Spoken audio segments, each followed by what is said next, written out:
Bonjour à toutes et à tous et bienvenue dans 360 degrés Santé au travail, le podcast qui vous parle de prévention, de bien-être et de santé au travail.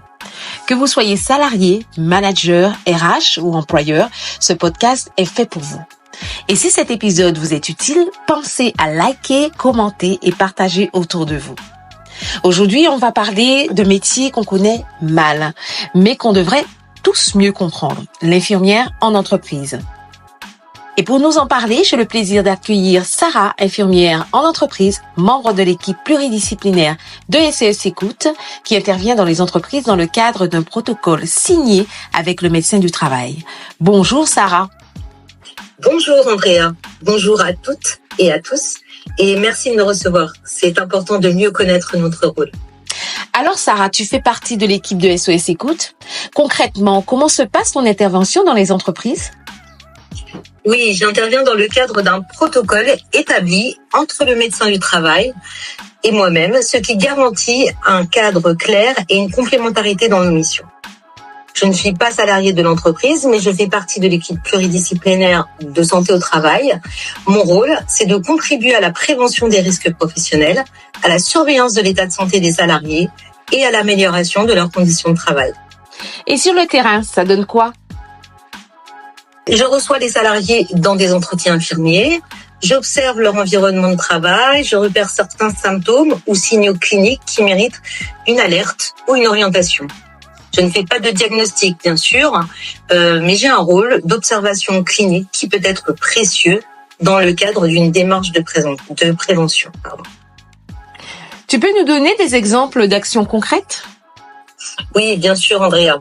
En milieu industriel, par exemple, on a mené une campagne de prévention sur la leptospirose. C'est une maladie transmise dans les environnements humides et parfois oubliés. Et en milieu tertiaire, j'ai animé des ateliers sur la prévention des TMS. C'est ce qu'on appelle les troubles musculo-squelettiques, qui sont liés à la posture prolongée ou sur la gestion de la fatigue visuelle liée aux écrans, par exemple. Ce sont des actions pratiques, accessibles, qui font une vraie différence. Et tu es aussi un point d'écoute ? Oui, beaucoup de salariés viennent me voir simplement pour parler.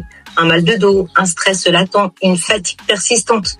Je suis là pour écouter, accompagner et, si besoin, orienter vers le médecin du travail ou d'autres professionnels comme un psychologue, un ergonome, un kinésithérapeute. Et du côté de l'entreprise, quel est l'impact ? Il est très positif, Andrea. Cela permet de réduire les arrêts, de prévenir l'épuisement professionnel et d'améliorer l'image sociale de l'entreprise. C'est aussi un vrai plus pour la QVT, c'est-à-dire la qualité de vie au travail. La présence régulière d'un professionnel de santé crée une culture de prévention, pas juste de réaction. Tu dirais que l'infirmière en entreprise, c'est un poste stratégique ? Absolument. On est au croisement de la prévention, de l'humain et de l'organisation du travail. Et le fait d'intervenir dans un cadre structuré avec le médecin du travail, comme c'est le cas chez SES Écoute, ça nous donne à notre action une légitimité et une efficacité encore plus forte. Un dernier message à faire passer, Sarah ? Oui, les salariés n'ont pas besoin d'attendre d'aller mal pour venir me voir. Et pour les entreprises, intégrer une infirmière, même à temps partiel, n'oubliez pas que c'est investir dans la santé, la performance et l'humain. Voilà. Merci infiniment, Sarah, pour ce témoignage concret et éclairant. Et merci à vous toutes et tous pour votre écoute. Si cet épisode vous a plu, n'oubliez pas de liker, commenter et partager. On se retrouve très bientôt dans 360 degrés Santé au travail. Prenez soin de vous et de vos collègues.